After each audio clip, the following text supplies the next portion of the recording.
आजच्या या व्हिडिओमध्ये आपल्याला 3 अंकी गुणाकार पाहायचा आहे. तर 8 चोक 32, 32 2 हातच्या आला 3. तर 4 चोक 16, 16 हे 3 19, 19 9 हातच्या आला 1. तर 4 1 4 4 दुने 8, 8 आणि 1 9 वाढली म्हणजे 1 0 खाली आलं.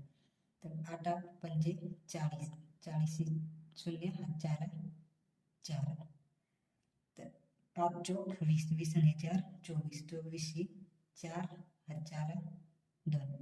5 1 5 5 दुने 10, 10 आणि 2 12 अंक वाढले. तर इथं 2 0 वाढले.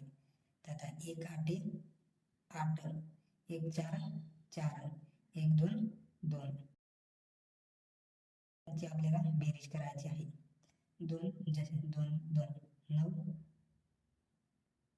9 9 दुने 18, 18 आणि 3 21